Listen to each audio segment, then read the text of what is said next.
Welcome to Bourbon School. I'm Lauren. And I'm Brian, and today we are going to do our third round of our 100 proof tournament and send one or maybe two into the finals. Ooh, I'm excited.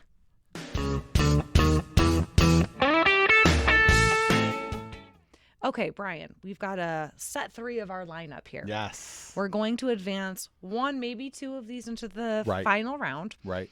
And do you want to remind our audience of what we started with? Right. So this whole thing started as I was looking at our shelf back here.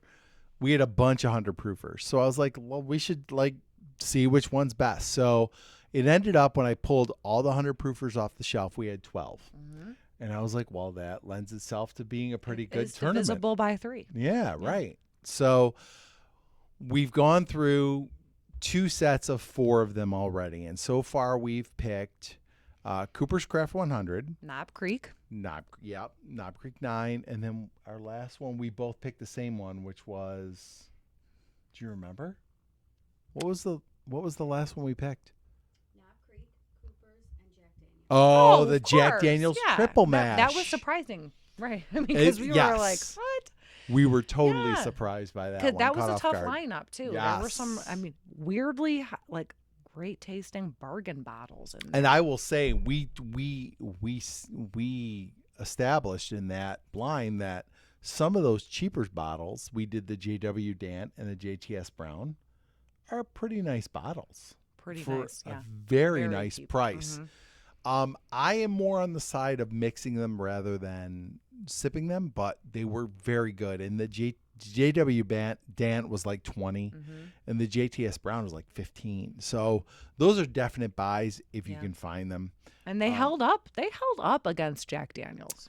I mean, yes, they did. It was a good comp, I thought. So we are at a point now where we know what's left over. Like, I laid out 12 bottles and the producer picked them out randomly and didn't tell us what she picked. But now we're at a point where we know what's left over. Mm-hmm. So this is just a blind. We kind of went from a double blind to a 1.5 blind to just a blind. Okay. Yeah. All right. I maintain throughout the series, I have not seen the bottles. I didn't even glance at them, Brian. She's lying. Straight up. I'm not lying. Okay, let's start. All right, so let's go with A. Smells great.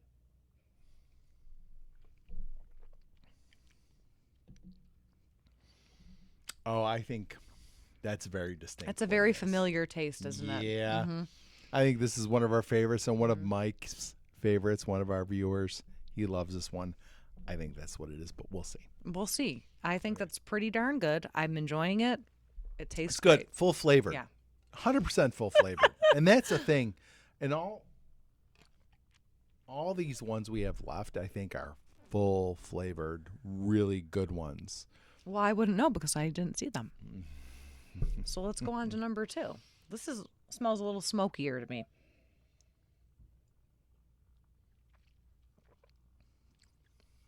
Oh, that's good. That's got a little more heat on the front, but it has a great finish too. I find that one to be very, very familiar or very similar to the first one, but thinner. Mm-hmm. Really? Yes. I think A is more full flavor than B, but I think they have very similar flavor profiles. Okay, you're right. No, I get that. I'm gonna have to go back and retaste them to rank them though, because if it's coming into, between A and B. Lauren, I'm on C. All right, hold on. Hold your horses, Brian.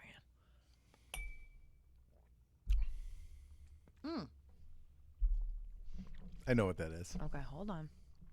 Wait, don't say anything yet. It's so good. Oh, well, okay. I'm going to amend that. That's not been my favorite. Really? C? No. So it's a little more bitter. I will say, in full disclosure, A, we know what the 4 were that were left over. We've got 2 Brown-Forman products and 2 Jim Beam products, and I think 100% these are the 2 Jim Beam products, and these will be the Brown-Formans.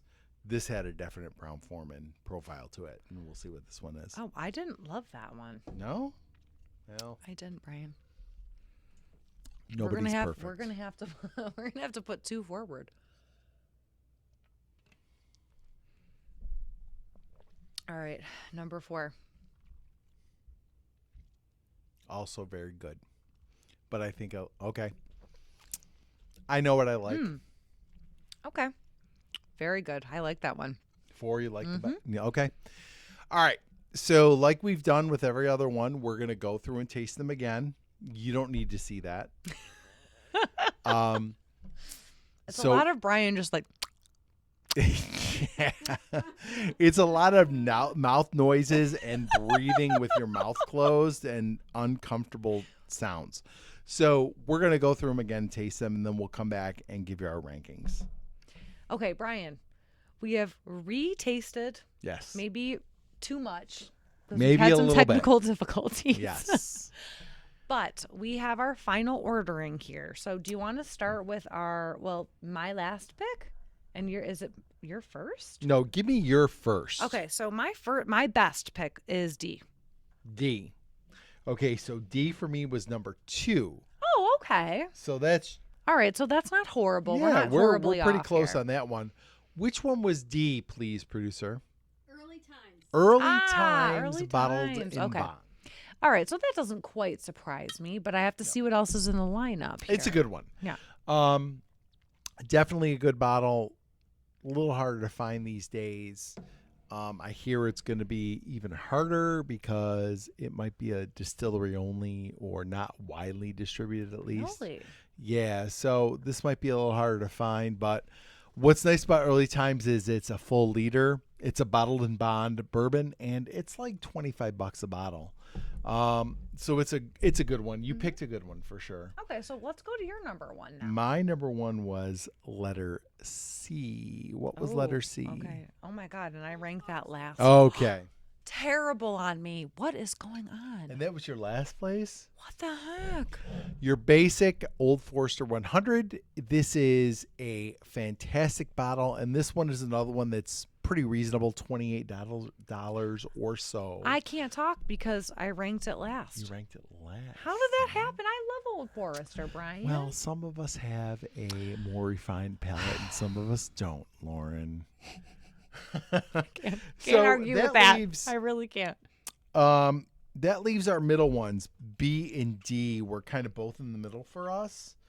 Yep. You had D as number 2, right? No, I had D as number 1. So I've got A and B in the middle. Yes. Oh, okay. So let's talk about B because we both had that one in the middle. Okay. So what was B? B was Old Granddad. Old Granddad. Okay, so that's no surprise that Old Granddad got to you with that number a second 2 for me. Yeah. And that makes it. Yeah, I you talk love about how you drank that a lot in college. It's one of your all-time It's favorites. apparently it's a lifelong affinity for the Old Granddad. All right, and then our last one was B. What was letter? Or I guess it would be D. What was D? No, it's A. Yeah, And A. it's Old Tub. Old. Oh, okay. So I had Old Tub at 3. You had Old Tub last? I did.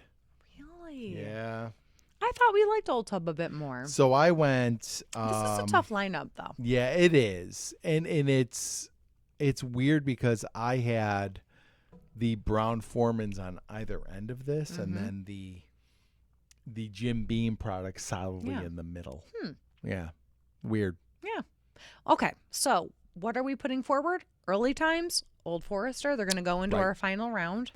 So that would mean our final. We've got 5 bottles We now do. in our final. We've got Early Times. We've got Old Forester. We've got Cooper's Craft. We've got Knob Creek and the Jack Daniel's. And the Triple Jack Mash. Daniels, yeah. So you can definitely tell we've got a type because 3 of the 5 are Brown-Forman or Brown-Forman adjacent products. We always talk about how we love Knob Creek to mix. The only wild card is that Jack Daniel's Triple Mash. And that was the one that we agreed on. I know, and I'm shocked we picked that one out. What a wild card there. I wonder where it's going to rank in the final, I think this is going to be pick. Interesting final blind that we do with these 5 bottles. So anyway, our next video will be kind of the finals here. We'll blind these 5 bottles. We'll figure out which one we like the best, and then we'll crown like a 100 proof champion, basically. I love that. Yes, absolutely. Maybe we'll I do can't this wait. Maybe we'll do some other proof points too. I think we should. Yeah. It's fun. Right. You get to try a lot of bourbon. So don't forget to stay tuned for our next episode. Yes. Don't forget to like, subscribe, share, and ring the bell for notifications. So you guys never miss another episode of Bourbon School. All right, Brian. I don't even know what I'm cheersing with, but we're cheersing. Cheers.